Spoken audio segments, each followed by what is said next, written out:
Muchas gracias. Assalamu alaikum wa barakatuh. Gracias a los compañeros y amigos de OCIDECAT que me permiten estar con ustedes. Mi aportación espero que sea breve porque creo que a la una, no sé si hay algún otro acto, pero bueno, es la comida y también es un acto eso. Pero espero poder dejar en todo caso un tiempo para que podamos pues también debatir en torno a las cosas que la profesora Musali nos ha explicado y algunas cosas que yo pueda venir a decir, que espero que sean de su interés. Me pidieron que hiciera una exposición breve sobre la cuestión de la mujer musulmana en Occidente, cosa que supera de mucho mi competencia, pero sí que me gustaría en todo caso exponerles algunas ideas de un estudio ya antiguo del año 2007 que hicimos en relación a cómo desde Europa se estaban generando los debates en torno al hijab, que como ustedes sabrán pues no es un tema que nos deje indiferentes a Occidente. Entonces mi exposición no va a ser en tanto a cómo y de qué y por qué el Islam dice que las mujeres tengan que llevar un hijab, faltaría más que yo viniera a decir lo que dice el Islam, sino que yo voy a hablar de cómo la sociedad occidental, en concreto la sociedad catalana, se está posicionando respecto a este tema. No voy a hablar del Islam, voy a hablar de la sociedad catalana. En ese caso, aplico un planteamiento de autocrítica, de reflexión sobre lo que, cómo y de la manera en la que nuestra sociedad, la sociedad catalana, en la que entre todos intentamos construir un camino y un futuro, que muchas veces esos desafíos que nos comentaba la profesora Musali, pues se quedan simplemente enunciados y que algunos argumentos y algunas ideas que son expuestas abiertamente nos hacen volver otra vez al inicio y siempre volver a empezar. Es un camino un poco frustrante, darte cuenta de que intentas construir caminos y que siempre vuelves al mismo punto de partida para volver otra vez a seguir, ¿no? Bien. El estudio lo hicimos en el año 2007 y fue un estudio que básicamente analizaba cómo y de qué manera en Europa se habían llevado a cabo estos debates. Es decir, cómo se había abordado la cuestión del hijab, cómo se había planteado en torno a la necesidad de comprender una práctica cultural concreta, religiosa concreta, cómo se había gestionado, cómo se había respondido, cómo se habían elaborado esos debates que en definitiva todavía en aquel tiempo casi no habíamos desarrollado en nuestro país. Teníamos algunos casos, algunos elementos, algunos debates en la prensa, situaciones que habían hecho que la sociedad española, la sociedad catalana, pues dijera, uy, a ver qué tenemos que hacer respecto a este tema. Y como siempre hacemos en nuestro país, eso ya es propio de Cataluña, siempre miramos más hacia Europa que no hacia España.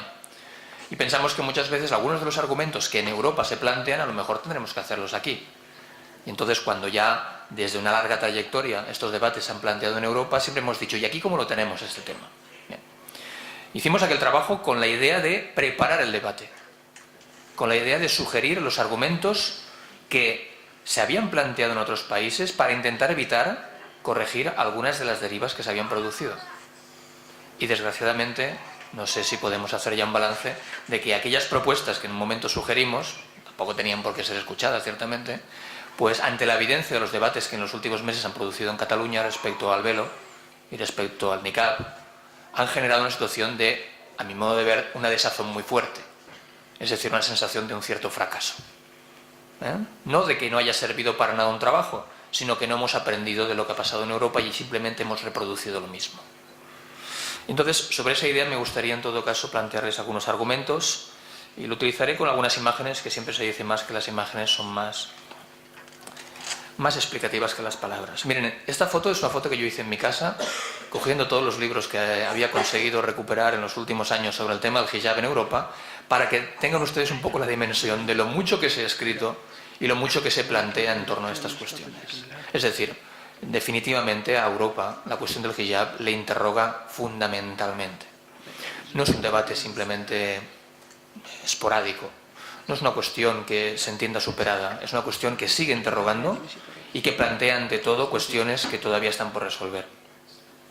Este interés por conocer cómo, por qué y de qué manera no se plantea desde una perspectiva de conocimiento, no se plantea desde una perspectiva de entender por qué hay una práctica cultural que parece ser nos plantea tantas dudas, no se plantea bajo la lógica de ¿por ¿por qué pasa esto? ¿Por qué de alguna manera se entiende? Escuchemos, hablemos, simplemente entremos en un proceso de debate para entendernos mutuamente. No, se plantea bajo unas afirmaciones previas que impiden cualquier debate posible.